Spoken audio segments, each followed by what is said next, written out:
अरे बच्चों, आज हम बात करेंगे क्लास 10th के साइंस के पेपर के बारे में।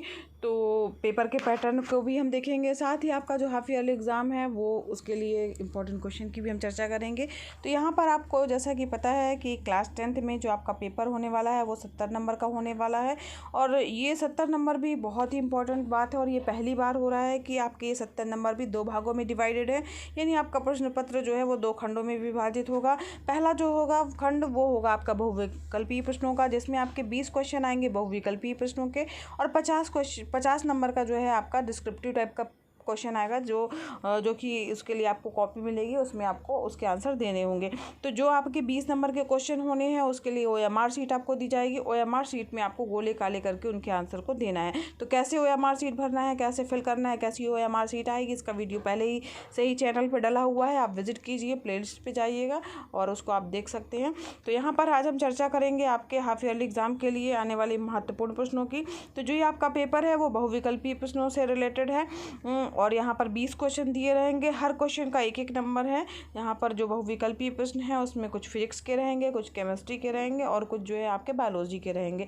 तो उन्हीं पर आधारित जो है 4 विकल्प दिए रहेंगे, और उसमें से जो भी सही विकल्प होगा उस ABCD उसमें से आपको गोला काला करना है। उसके लिए गोला काला करने के लिए आपको काले कलर के डॉट पेन का ही यूज़ करना है, इंक पेन यानी जेल पेन का यूज़ या ब्लू कलर के पेन या किसी अन्य पेन का उपयोग नहीं करना है। यहाँ देखिए इंपॉर्टेंट प्रश्न है, गोली दर्पण की वक्रता, त्रिज्या, फोकस दूरी में संबंध। अभी हम केवल क्वेश्चंस को देख रहे हैं, इसके आंसर हम लोग बाद में डिस्कस करेंगे।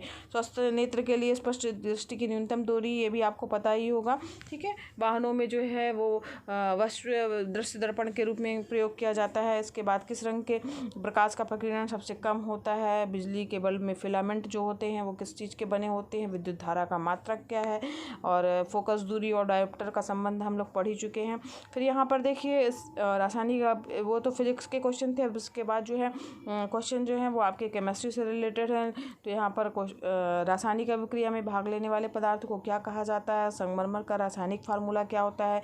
ये सारे क्वेश्चन बच्चों इंपॉर्टेंट हैं, अक्सर एग्जाम में आ जाते हैं, तो इन सब के को आप बहुत अच्छे से तैयार कर लीजिएगा। लोहे पर जंग लगना किस प्रकार की अभिक्रिया है, दही का जमना किस प्रकार का परिवर्तन है, खाने के सोडे का रासायनिक फार्मूला क्या होता है, शुद्ध अगर जल है आपका तो उसका pH वैल्यू कितनी होगी, और पत्ती की सतह पर छोटे छोटे जो छिद्र पाए जाते हैं उनको क्या कहा जाता है, ठीक है। फिर बुकलन पाया जाता है, किस में पाया जाता है, ऑप्शन दिए गए हैं। मेंडल ने अपने प्रयोग किए थे, किस पर किए थे। पत्तियों द्वारा कायिक प्रवर्धन होता है तो किस में होता है। फिर इसके बाद जो है पुरुषों में लिंग गुणसूत्र होता है, मनुष्यों में मुख्य उत्सर्जी अंग कौन सा होता है, और खनिज लवणों का अवशोषण होता है किसके द्वारा। तो यहाँ पर ये जो आपका पहला खंड था वो बहुविकल्पीय प्रश्न है, ऑब्जेक्टिव टाइप है, जिसके क्वेश्चन के आंसर आपको OMR शीट में देने हैं। ये सारे प्रश्न जो भी आपने अभी देखे हैं वो सारे इंपॉर्टेंट प्रश्न हैं, अच्छे से आप तैयार कर लीजिएगा, अक्सर एग्जाम में पूछे जाते हैं। अब चलते हैं नेक्स्ट की ओर। जो आपका नेक्स्ट खंड होने वाला है वो है आपका डिस्क्रिप्टिव टाइप का। इसके लिए 50 नंबर निर्धारित किए गए हैं। तो यहाँ पर जो है खंड, ये भी बच्चों आपका दूसरा वाला ये खंड होगा, उपखंडों में विभाजित होगा, जिसमें फिजिक्स के अलग क्वेश्चन होंगे, केमिस्ट्री के अलग होंगे और बायोलॉजी के अलग होंगे। इसमें लघु उत्तरीय प्रश्न होंगे और साथ ही साथ जो है एक दीर्घ उत्तरीय प्रश्न होगा जिसमें ऑप्शन रहते हैं। तो यहाँ पर देखिए खंड का जो है वो आपका फिजिक्स का है, इससे रिलेटेड क्वेश्चन आपको दिख रहे हैं। अति लघु उत्तरीय प्रश्न है, और इसके बाद फिर जो है एक दीर्घ उत्तरीय प्रश्न दिया गया है। उसका ऑप्शन दीर्घ उत्तरीय प्रश्न का ही केवल ऑप्शन में होगा, यानी अथवा दिया होगा, बाकी सारे प्रश्न आपको अनिवार्य रूप से करने होंगे। इसके बाद देखिए केमिस्ट्री का खंड है, इसमें भी देखिए आपको लघु उत्तरीय प्रश्न दिए गए हैं। छोटे प्रश्न है तो जितना नंबर है बच्चों उसको उतना ही उसका आंसर लिखना, बहुत ज़्यादा विस्तृत डिटेल लिखने की ज़रूरत नहीं है, वरना आपका पेपर भी छूट सकता है। तो यहाँ पर देख सकते हैं आप। इसके बाद जो बड़ा क्वेश्चन है वो आपका 2 भागों में विभाजित भी हो सकता है। तो यहाँ पर प्लास्टर ऑफ पेरिस का रासायनिक नाम तथा फार्मूला, अक्सर बच्चों ये ज़रूर से ज़रूर आ जाता है एग्जाम में, हमेशा एग्जाम में आने वाले प्रश्न हैं। जितने भी प्रश्न आपको सामने दिख रहे हैं वो सारे ही बहुत इंपॉर्टेंट है, तो आप उनको अच्छे से तैयार कर लीजिएगा।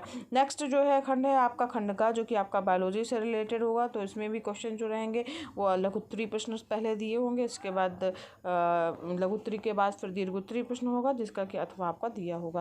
तो यहाँ पर देख सकते हैं आप, इस तरीके से आपका पेपर जो है इंपॉर्टेंट क्वेश्चनों के साथ में आ सकता है। तो पेपर का पैटर्न भी आपको समझ में आ गया होगा।